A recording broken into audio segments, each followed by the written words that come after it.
So one of the common questions that comes up on the multiple chemical sensitivity page is you have this wide spectrum. You have these people that, they have mild MCS, they kind of can deal with it, far as, they have headaches or they have migraines.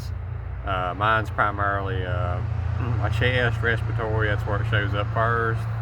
So one of the common questions I get is, how bad is my multiple chemical sensitivity?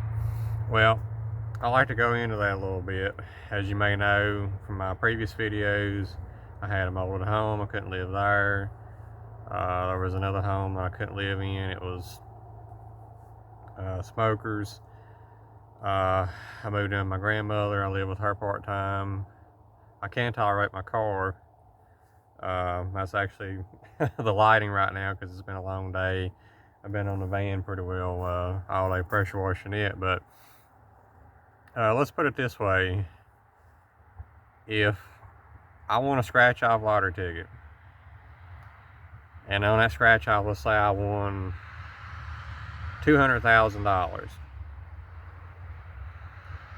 There's nothing out there that I could buy that I could live in tomorrow. And what I mean by that is there's no RV, there's no camper, there's no wee roll, there's everything I've tried from coachmans to older off-gas campers that tends to have mold because I have mold illness. I have multiple chemical sensitivity and I also have underlying Lyme disease. My multiple chemical sensitivity from my other videos, you may remember some heavy metal poison, but let's put it this way. They built a new food city here in town, and it was about 6 or 7 months before I could even tolerate the floor. They sealed the floor with when they pour concrete floor, they seal it to keep the mustiness from coming up in the building to make the building smell better. And some of the older concretes, they didn't use it, but some of the new construction use it. So it was about 6 or 7 months where I could even tolerate that. Now I tried the lowest VOC camper that they make, which is called a ATC. I done a video on that. You can go on my video or my channel link, and you can scroll down, and it says lowest VOC camper review, and you can actually hear me coughing in that video pretty fast. It's all aluminum. The thing that I racked to was the Asdale interior. As far as what I can live in, there's not anything that I found, and I'm very allergic to outside, very sensitive to the molds outside. So usually I end up staying at my grandmother's house. It's all sawmill cut lumber. Just it's that and sheetrock, and it's been off gassing for 20 years. I bought the van. Hopefully that's gonna be my new home.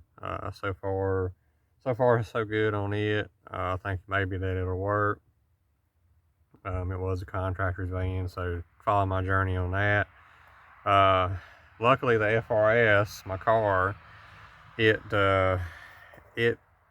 doesn't have a lot of glues or anything. It doesn't have a lot of VOCs. It's 5 years old, so I racked it for the first year of my MCS. I had the car about 3 years when my MCS started. It's about 5 years old now.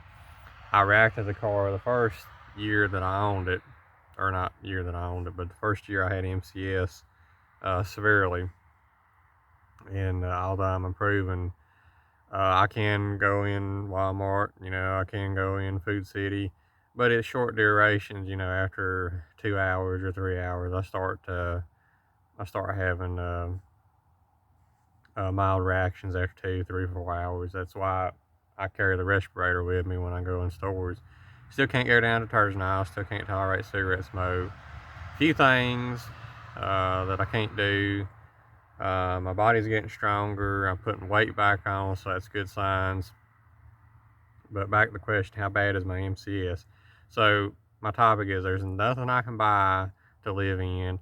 If I had $200,000 in my pocket right now, it would not help the homeless situation. I still would either be in my car or my grandmother's, unless I had a steel building made, and then I would have to test every single thing that was put in it, and how long would it if I did use insulation, or let's say a sealer on the concrete to seal out the mustiness and molds, how long would it take for that sealer to off gas? Would it ever off gas enough for me to be able to stand it? Number two, the problem with building something is I'd had to test every individual thing that went in it. So let's say I got almost all the way done, I put cabinets in it, the cabinets run me out, okay? Or let's say put a new piece of furniture. How long would it take to get that house safe? Is there, so my route treatment, or my route that I went for my MCS journey, was I wanted to increase my tolerance level through medications and treatments and trying different things, because when you're this severe and you're this sensitive, it is virtually impossible not to find a apartment, or to find an apartment that has no mold or any kind of anything. All the apartments in town's 50, 60 years old.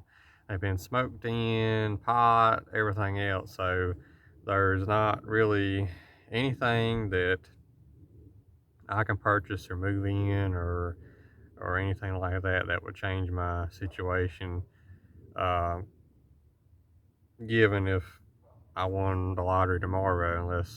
And the analogy that I use with people is, the people well enough to build it is not going to be sensitive enough to understand the condition to build it, and the ones that's sick enough and sensitive enough to understand the condition is going to be too sick to construct it.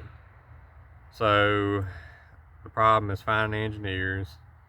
I know close what would need to happen. It'd be a very slow, drawn out process. So my best hope right now is just focusing on my chelation, focusing on my therapies. Hopefully my tolerance goes up, and then maybe a new camper wouldn't bother me, or maybe a fairly new off-gas home wouldn't bother me, even though I couldn't financially afford it or be able to do it. But it would be a starting point, and hopefully, the goal is to get back to work and start making money. When I start making money, then I can build from there. But the van is a preliminary. It's a starting point. So, yeah, that's how bad my multiple chemical sensitivity. I would range myself on the more severe side, as there's nothing I can take or that will block it out, or make it go away. But I want to do a short video on that, because I've had people ask, how bad is my multiple chemical sensitivity. And let's put it this way: a new shirt can make me cough the rest of the day. A new shirt, I have to wash it about 3 to 4 or 5 times before I really can tolerate it. Some I can't tolerate at all. It makes my eyes itchy, my nose. So just the fact of a new shirt, or a new couch, or just one change in the room can really upset my respiratory system. So it's been a long day.